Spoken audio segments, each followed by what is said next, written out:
think back to your freshman year of college. You remember that specific feeling of anticipation. Oh, absolutely. The nerves, the excitement, all of it. Yeah, exactly. And you were probably expecting those massive, anonymous general education courses. Picturing yourself sitting in this cavernous lecture hall with like 300 other students. Right, just dealing with a mountain of heavy textbook reading. Yeah, and honestly, maybe just struggling to wake up for your morning classes. The universal expectation for that very first day, syllabus day, is incredibly passive. Oh, totally. You just walk into the room, grab a seat as close to the back as you socially can, and wait. Right, you wait for the professor to hand out a piece of paper, drone on about the grading rubric for 20 minutes, and then, dismiss everyone early. The dream scenario for a freshman. Exactly. That is the gentle kind of coddling onboarding that almost every 19-year-old gets when they transition from high school to university. But I want you to imagine this scenario instead. Okay, I'm ready. What if your 8 a.m. elective, a class you voluntarily signed up for, started with the professor walking in, taking one long look at the packed room, asking a single question, and then immediately kicking the entire class out into the hallway? Wow. I mean, that just completely shatters the illusion of the passive student, doesn't it? It violently disrupts it. Yeah, it breaks that comfortable, almost consumer-like expectation that higher education is just this transaction where you sit back and absorb information. It is a radical disruption. And that specific disruption is basically the starting point for what we are exploring today on this deep dive. It's such a fascinating topic. It really is. We are looking at this incredible collection of firsthand accounts, course notes, and student interviews from freshmen in the special education department at an elite university in Taiwan. Specifically, National Taiwan University's program, right? Yes, exactly. They are renowned for their incredibly diverse and forward-thinking approach to both disabilities and the aging population. So our mission today is to just immerse ourselves in the profound challenges, the intense culture shocks, and the unexpected highlights of this very specific curriculum. It's a really unique journey these students go on. Totally. We're going to look at how these young students are pushed far, far beyond their comfortable limits. We'll follow them from the friction of hardcore, all-English adapted physical education classes, all the way to the emotionally heavy realities of frontline volunteer work. And, it is vital to establish right up front why you, the listener, should care about this specific group of college students, even if your daily life has absolutely nothing to do with teaching or special needs. Right, because you might be listening to this while commuting to a corporate job or, writing code and wondering what a freshman class in Taiwan can actually teach you. Exactly. But the reality is that this curriculum is not just about teaching techniques. It is an absolute masterclass in human psychology, applied empathy, and just the mechanics of resilience. It really is. It demonstrates how deliberately introducing the friction of the unfamiliar into our routines can completely rewire how we view society. Yeah, how we understand intelligence and how we decode human behavior. I mean, the skills these students are forced to develop are the exact same skills required to be a phenomenal leader or a deeply present parent. Or just a really perceptive human being in any complex environment. So, okay, let's unpack this, because the way this university forces that resilience to develop starts in a way that sounds less like academia and more like a psychological boot camp. Boot camp is definitely the right word for it. Let's look at the first major shock to the freshman system, which is this now legendary adapted physical education course. It's heavily highlighted in the program's materials, and interestingly, it is incredibly beloved by the students. Which is wild, given what they actually go through in it. Right. Despite, or maybe because of, what I'm about to describe, they love it. First of all, it's an 8 a.m. elective.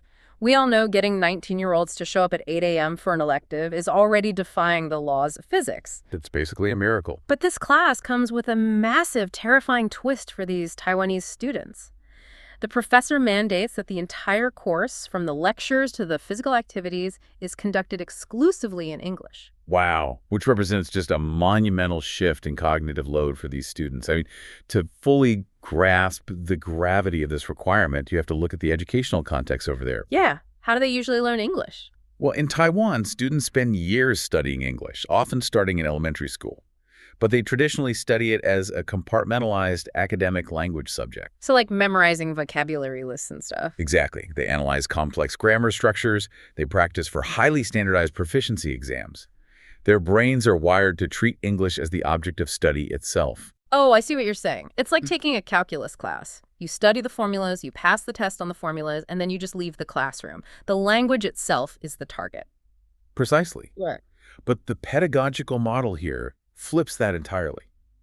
Suddenly, these freshmen are thrust into a scenario where they have to learn a highly complex, non-language professional subject strictly in English. They're learning kinesiology and special education theory, right? Right. They are learning the physiological constraints of various disabilities and the pedagogical strategies for modifying movement. The English language is no longer the subject on the whiteboard. It's just the vehicle delivering the information. Yes, the invisible vehicle delivering dense, unfamiliar information. For a student who has never taken a math, history, or special ed class in a secondary language, that pivot is psychologically staggering. I can't even imagine. The brain is suddenly forced into this state of dual task interference. The prefrontal cortex is just working double time. One hemisphere of attention is desperately translating the auditory signal, while the other is trying to conceptualize entirely new professional theories. It sounds exhausting. It's like trying to learn how to juggle chainsaws while someone is shouting the instructions at you in German. That is a perfect analogy. You aren't just learning a physical skill, and you aren't just translating a language. You're doing both simultaneously under massive pressure. Which brings us to that kick-out incident on the very first day. Oh, this is the best part. The accounts paint such a vivid picture. It's 8 a.m., the classroom is relatively small, but it is absolutely packed shoulder to shoulder with freshmen. Just a sea of nervous faces. Yeah, and the professor walks in, looks out at everyone, and asks one simple question in English. Why do you want to take this course? And let me guess. Absolute silence. They just freeze. Absolute silence. Deer in the headlights. They were completely unable to answer. Well, you can easily analyze the psychology of that silence. I mean, they likely had deep personal reasons for being there, but they were suddenly required to retrieve those complex motivations, translate them into a second language, and articulate them in front of a packed room. On their very first day of university at 8 in the morning. Exactly. The physiological stress response in that moment, the spike in cortisol, the activation of the sympathetic nervous system, it literally inhibits the brain's language centers. They froze because their cognitive bandwidth was entirely overwhelmed by threat detection. And the professor's reaction to that freeze is what makes this legendary. When they sat there in silence, the professor didn't offer a lifeline. No group discussion, no write it down. Nope.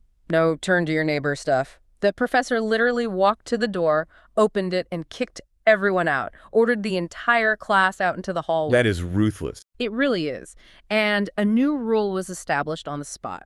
They had to form a line in the hallway and one by one step up to the threshold of the door, look the professor in the eye, and articulate their motivation for taking the class in English. Wow. Only if their answer was satisfactory were they allowed back into the room to take a seat. That is intense. And what's wild is that some students, faced with this daunting line, the public performance and all this pressure, they actually just gave up. They stepped out of line, turned around, walked out the main gate of the university, and dropped the course on the spot. What's fascinating here is the underlying pedagogical philosophy of that moment. If you look at it through conventional lens, it sounds incredibly draconian. Yeah, it sounds like some archaic hazing ritual just designed to stroke the professor's ego. Right. But when you analyze the specific professional field these students are entering, it reveals itself as a brilliantly designed, highly functional filtering mechanism. Yeah, I want to push back on that a little bit. A filter for what? Is the goal really just to see who has the thickest skin? It's a fair question. Because if you were trying to build empathetic special education teachers, kicking them out into the hallway and humiliating them seems totally counterintuitive. Doesn't that just breed a hostile environment? That is a very valid critique, and it's a tension the curriculum purposefully navigates. But it isn't a filter for cruelty or emotional coldness. It's actually a filter for intrinsic, deeply rooted motivation. Okay, how so? Well, this professor knows exactly what the syllabus demands in the weeks ahead. The workload for this adapted PE class is going to be physically grueling and emotionally exhausting.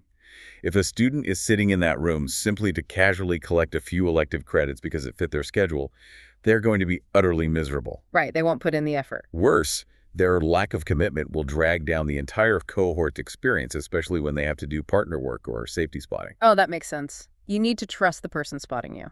Exactly. Yeah. So by creating this high-stakes, high-friction barrier to entry on minute 1 of day 1, the professor ensures that the only people in that room are those whose desire to learn is stronger than their fear of discomfort. So it's essentially a simulation of the career itself. Yes, perfectly said. It mimics the strict boundaries and the exceptionally high behavioral expectations required when you actually enter the field of special education. Because things go wrong in the real world. Oh, constantly. In a clinical or classroom setting with neurodivergent individuals, you will face moments of intense, unpredictable crisis. A student might have a severe behavioral meltdown or a medical emergency, or they might simply refuse to participate. And you can't just freeze up when that happens. No, you cannot freeze. You cannot retreat into silence because you feel awkward or overwhelmed. Yeah. You have to step up, communicate clearly, and take control of the environment. The hallway exercise forces them to practice that exact psychological pivot. Moving from internal panic to external action. When you frame it like that, the hallway incident isn't just a test. It's their very first lesson in crisis management.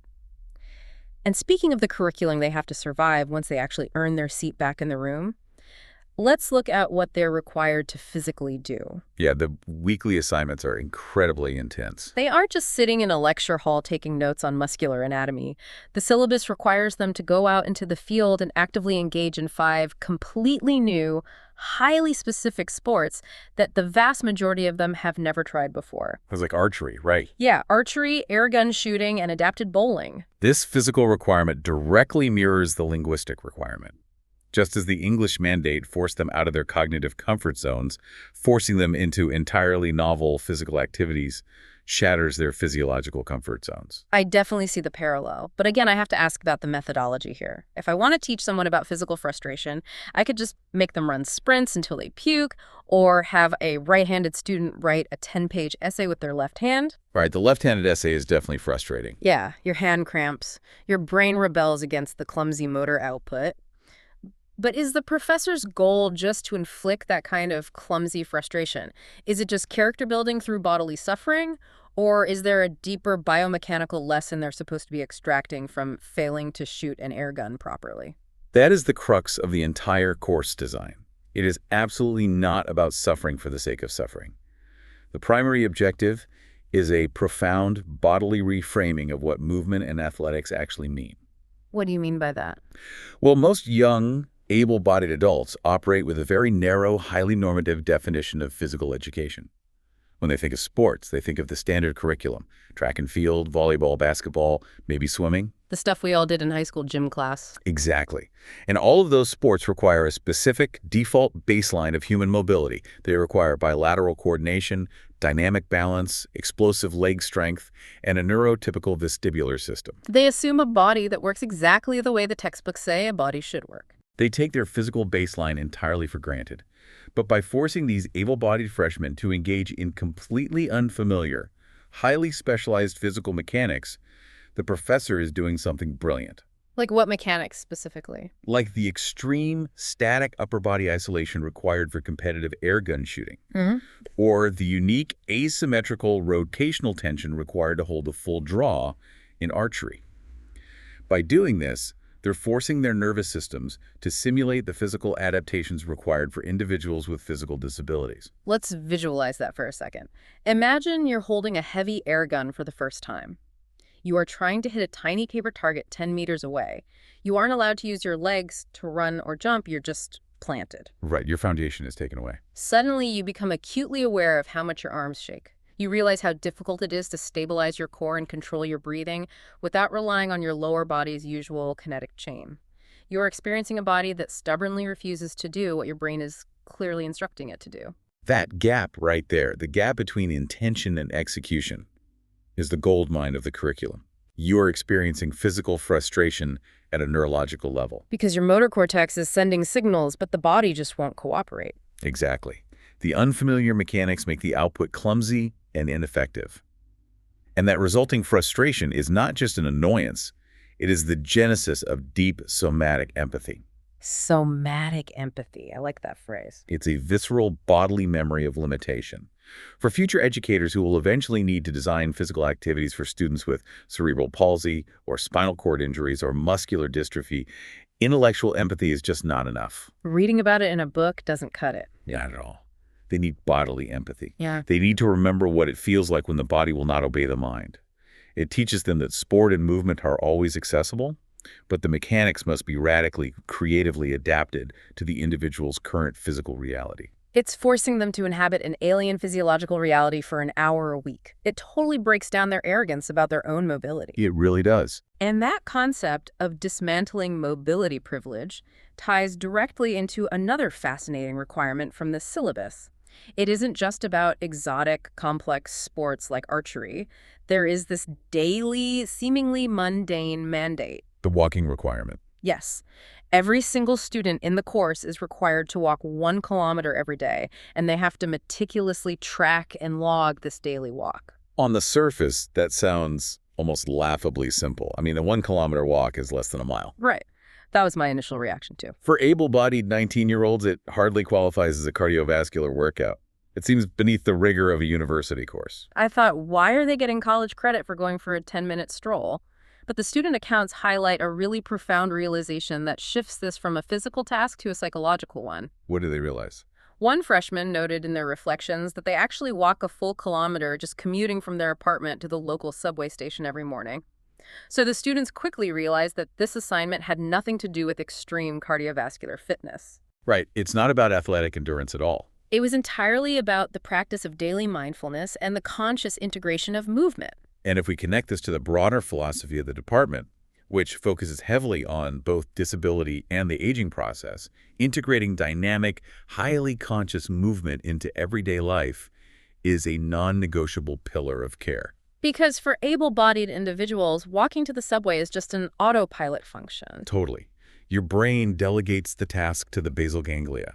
You don't even think about the mechanics of placing one foot in front of the other. You're probably looking at your phone. Exactly. But for individuals with severe physical disabilities, degenerative conditions, or the elderly, movement is rarely incidental. It does not happen by accident. It requires intention, profound intention.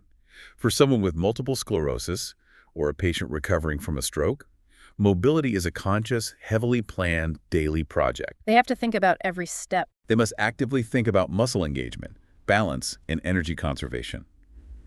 Movement has to be deliberately integrated into their routine to prevent rapid muscular atrophy, maintain joint flexibility, and aid in sensory regulation. So by making the able-bodied students meticulously track and reflect on this simple 1 kilometer walk, the curriculum basically strips away the autopilot. Yes. It forces them to adopt the mindset of someone for whom basic mobility is a constant conscious effort, rather than an invisible guaranteed given. It makes the invisible mechanics of daily life entirely visible. And what is so striking about this entire adapted PE class is the ultimate verdict from the students. They actually love it, don't they? In the interviews and course reviews, the freshmen use incredibly intense language. They describe the cognitive load of the English requirement as abusive, and they refer to the physical workload and the constant reflection as torture. Wow, those are strong words. But in the very next breath, these exact same freshmen, along with the seniors who survived the class years prior, highly, passionately recommended to the incoming cohort. That is the ultimate endorsement. They say it is the one class you absolutely cannot skip, because despite the pain, and likely because of the friction, it fundamentally shatters their preconceived notions of normalcy.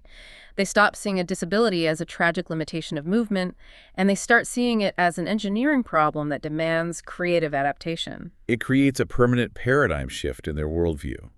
And that shift, learning to view physical limitations not as deficits, but as demands for innovative modification, is the perfect cognitive preparation for what the university asks them to do next. Because adapting a physical environment is only half the battle, right? Right. It's only half the battle of a special educator. That transitions us beautifully into the next major phase of their freshman year. Yeah. Because while that 8 a.m. physical education class taught them how to adapt their bodies, their weekend activities are designed to break down and rebuild their hearts, their patience, and their emotional endurance. The frontline volunteer work. Exactly. Let's talk about the volunteer work, because this is where the theory on the whiteboard actually has to survive contact with reality. This is the critical juncture. I mean, academia is full of people who understand the theory of empathy, but completely collapse when faced with the chaotic, noisy, unpredictable reality of applying it. So true. So the curriculum mandates that these freshmen spend their weekends volunteering. One specific event detailed in the accounts is called the Holiday Sports Meet, or in Mandarin, it's known as the GRETU. Okay, what does that involve? This is a large-scale weekend event designed specifically for junior high students pulled from special education resource classes across the area. Now, if you look at the job description for the college freshman on paper, it sounds incredibly straightforward. Mostly logistics, right? Yeah, they aren't diagnosing behavioral disorders or designing complex education plans. Their primary role is essentially logistics and crowd control. They are tasked with greeting the kids, keeping them in line, and guiding them from a holding area into the main gymnasium for the event. However, anyone who has ever spent more than 5 minutes working with a large group of junior high students knows that simply keeping them in line is never straightforward. It's basically herding cats. Now multiply that standard adolescent chaos by the specific needs of this population. You have junior high students with varying degrees of autism spectrum disorder, ADHD, sensory processing differences, and behavioral challenges, all grouped together in a loud, echoing, highly stimulating gymnasium environment. Sounds overwhelming. In that context, queuing up is not logistics.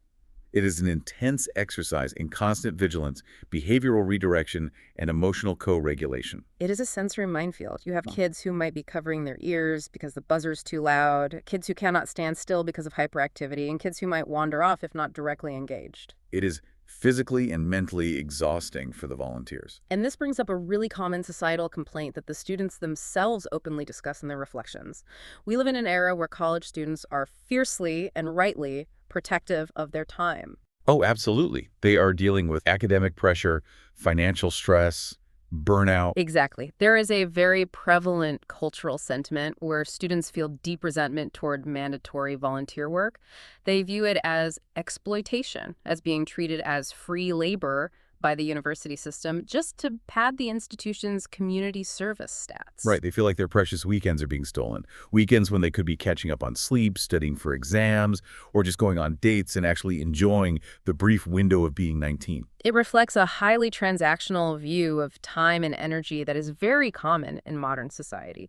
The internal calculus is basically, I'm giving you 5 hours of my Saturday. What tangible benefit am I receiving in return? And if the only answer the university provides is a line on your resume or a civic virtue, resentment is just the natural byproduct. Exactly. So my burning question when reading this was, how do these specific freshmen avoid falling into that toxic trap of resentment because they are giving up their weekends, doing exhausting, often thankless work in loud gymnasiums, and they aren't seeing a dime for it? So how do they maintain their motivation? Well, the mechanism they use to avoid resentment is a brilliant psychological reframing of the entire experience. They actively choose not to view this weekend work as a sacrifice or as a transactional donation of free labor. What do they view it as then? Instead, they view it as a high-stakes, critical trial run for their own future happiness and career viability. You have to understand the context of university admissions in Taiwan. Right, the placement exams. Yeah, many of these students entered the special education major not because they had a lifelong burning passion for teaching, but via general university placement exams. They scored well, they were assigned to this prestigious department based on their metrics, and suddenly they are staring down the barrel of a 4-year degree and a potential 40-year career in one of the most demanding fields imaginable. That changes the stakes entirely. They aren't just volunteering, they're desperately trying to figure out if they actually have the stomach for the career before it's too late to change majors. Exactly. I love the analogy one of the students used in their interview. They compared these weekend events to taking a bite of a sample at a grocery store before committing to buying the entire meal. That is so accurate. You don't want to buy a massive expensive jar of some exotic sauce, lug it all the way home, open it up, pour it on your dinner, and only then realize you absolutely despise the taste. It is an incredibly mature approach to career planning. It's an investment in radical self-knowledge. They are intentionally throwing themselves into the chaotic, sensory overloaded environment of that holiday sports meet to gather vital objective data about their own psychological makeup. They're observing their own reactions. Yes. The question they're asking themselves isn't, how can I fix this kid? The question is, when a child absolutely refuses to stand in line and screams at me, Do I get personally offended and angry, or do I naturally get curious about what triggered the behavior? Can my nervous system handle the sensory overload of this gym, or am I shutting down? Right. This level of self-interrogation completely negates the feeling of being used. They're using the environment to test their own mettle.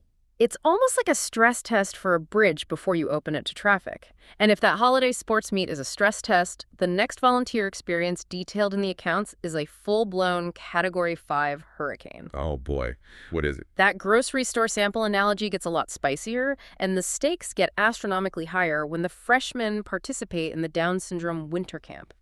In Mandarin, it's the Tang Bi Go Ying Dui. Okay, a winter camp. That sounds more intense than a Saturday afternoon. It is. This is not a 4-hour shift where you can go home and decompress. This is an intensive 4-day, 3-night, immersive overnight camp located in Elon.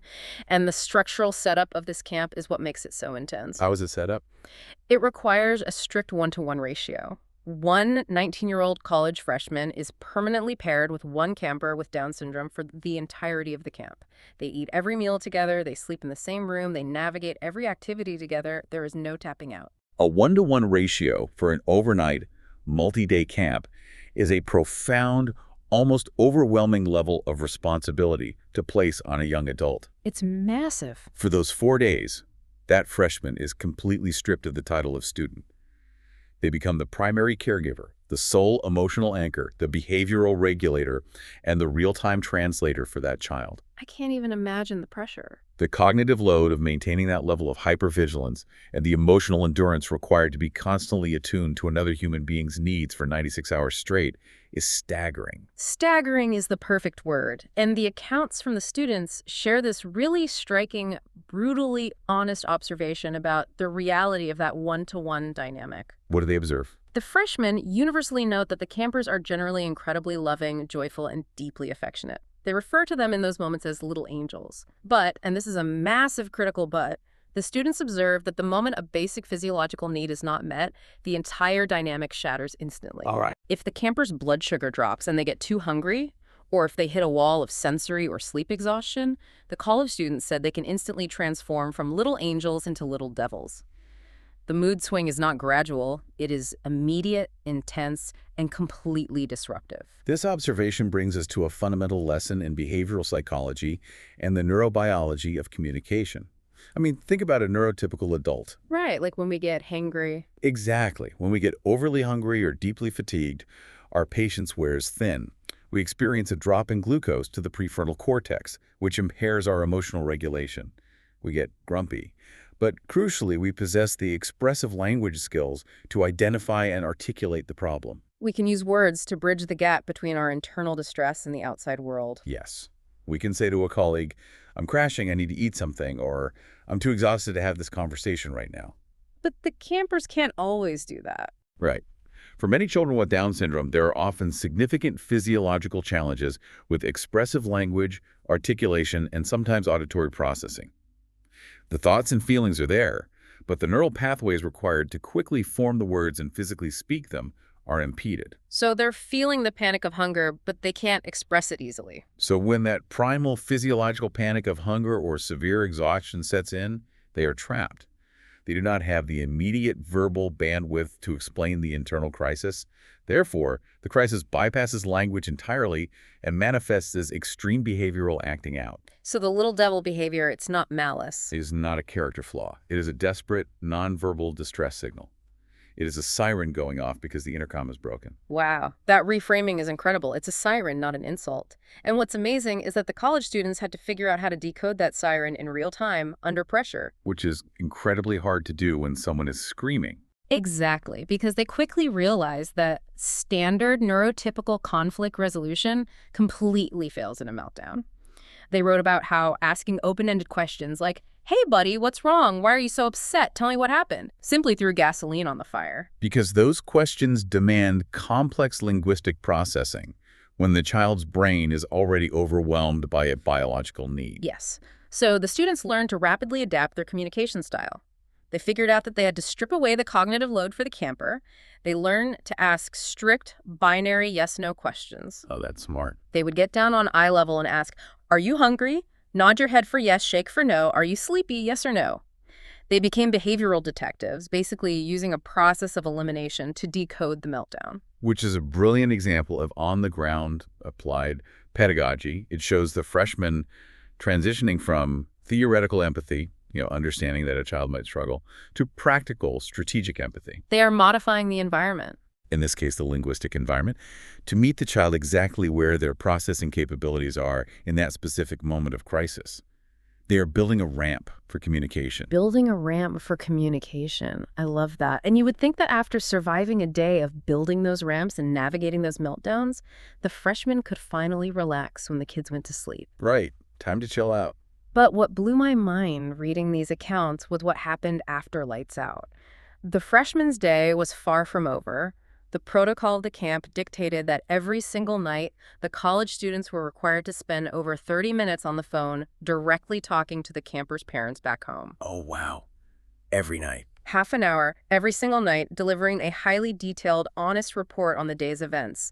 They had to detail the behavioral swings, what the child ate, when they got upset, and exactly how the meltdowns were resolved. If you expand your view to consider the macro-level dynamics of special needs families, that 30-minute phone call is arguably the most vital, transformative component of the entire winter camp experience. Really? More than the camp itself.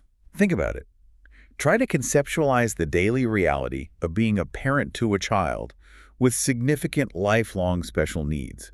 You are essentially the CEO, the lead nurse, the behavioral therapist, and the security guard for your child. You are on duty in a state of hypervigilance, 24 hours a day, 7 days a week, 365 days a year, for decades. That sounds exhausting. Sending your child away to an overnight camp is a terrifying leap of faith.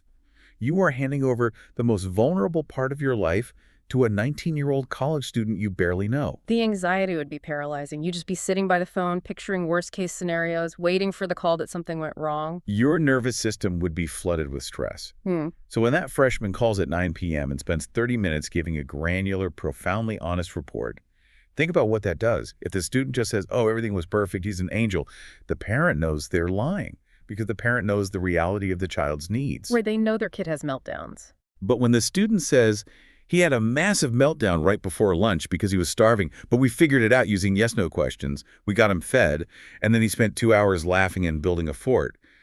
It does something miraculous for the parent. It provides this overwhelming cellular level of relief. Yes. Hearing that their child's complexity is not only safe, but is actively being understood and managed by someone else, validates the parent's exhausting, invisible efforts. It proves to the parent that their child is seen as a whole person, capable of being cared for by the broader community. It builds a permanent bridge of trust between the isolated family unit and the next generation of educators. It gives the parents permission to exhale, maybe for the first time in months. And that concept of caring for the parents, of giving them that exhale, leads directly into another massive epiphany the students had during a different volunteer activity. Oh yeah, the art class. This one was a weekend art and baking class. The accounts mention the students spending about 4 hours helping these kids draw pictures of reindeer. Now, if you are a typical college student signing up to volunteer at an art class, your natural assumption is that your primary metric for success is the final product. You assume you are there to teach them how to hold a colored pencil, how to stay within the lines, and how to create a nice-looking drawing of a reindeer. You focus entirely on the output.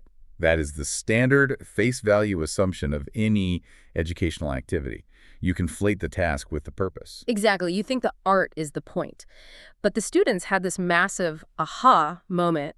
They realized halfway through the chaotic process of trying to get paint on the paper and not on the walls that the actual quality of the reindeer drawing was completely irrelevant. So what was the real point?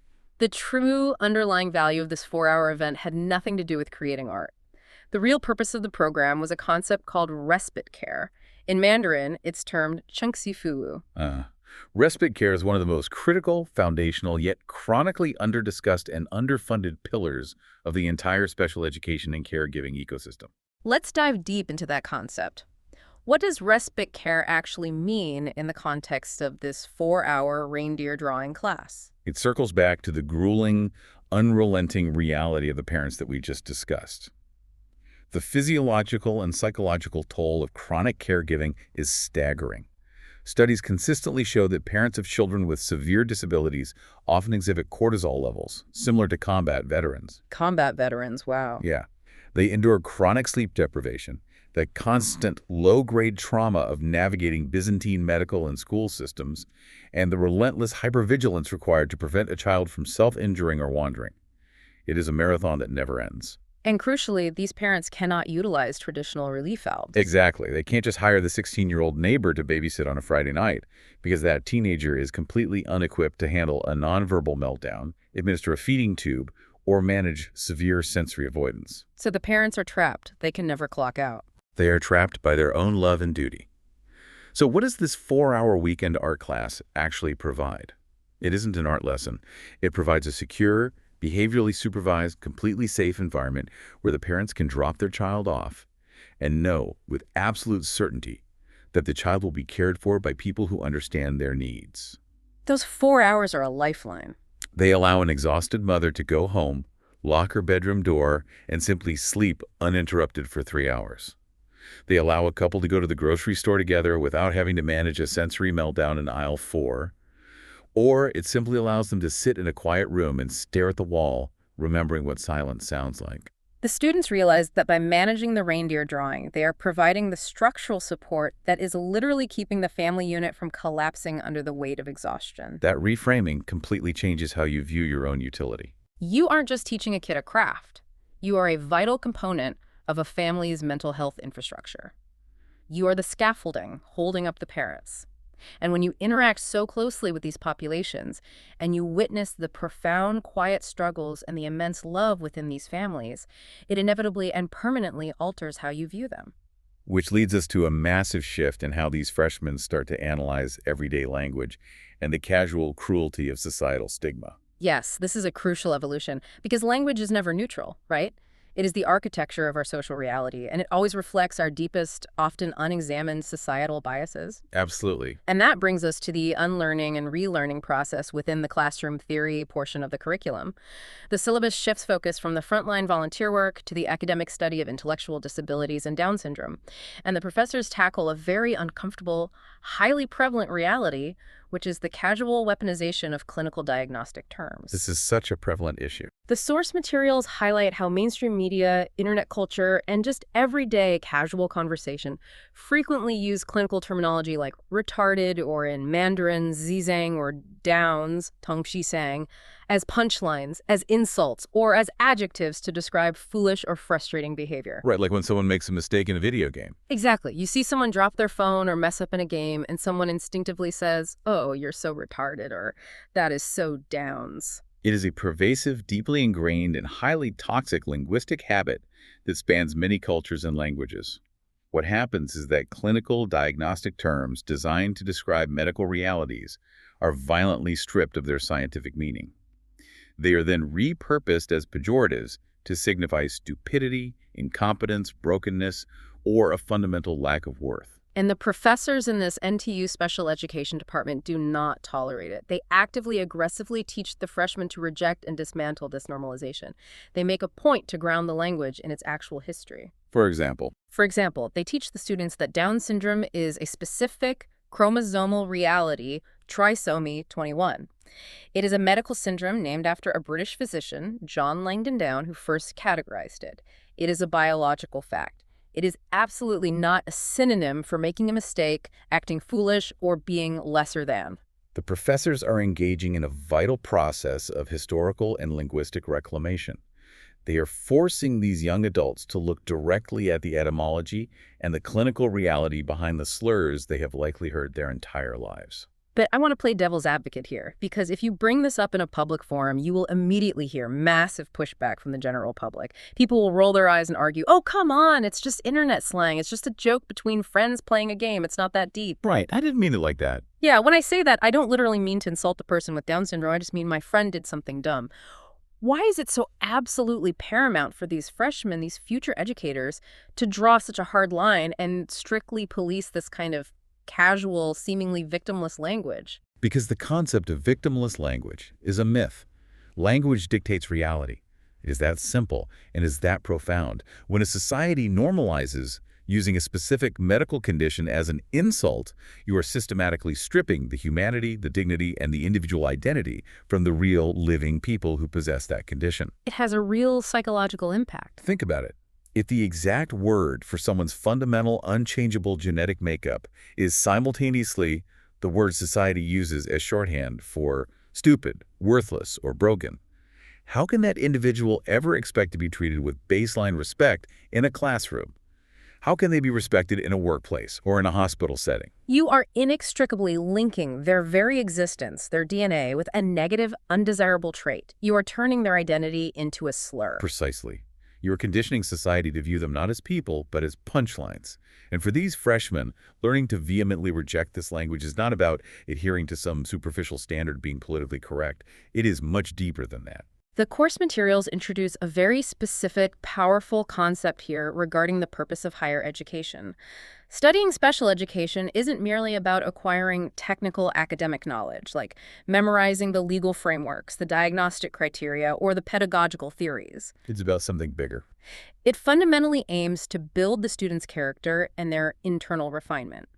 The Mandarin term highlighted in the curriculum is xing. Xing.